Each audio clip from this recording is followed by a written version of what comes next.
Are you in your 20s, 30s, or even 40s and want to build wealth? Pay attention.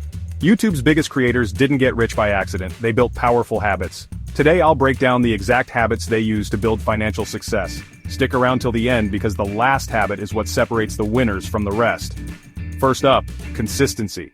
The biggest names on YouTube don't just post when they feel like it, they have a schedule and they stick to it. Mr. Beast, Ali Abdaal, Graham Stephan, these guys treat YouTube like a business, not a hobby. Next, they don't rely on just one income stream. Ads, sponsorships, courses, merch, they build multiple ways to make money from their content. And here's the secret most people miss, they reinvest. Instead of spending everything, they upgrade equipment, hire editors, and learn new skills to grow even bigger. So if you want to build wealth like top creators, focus on consistency, smart monetization, and reinvesting in yourself.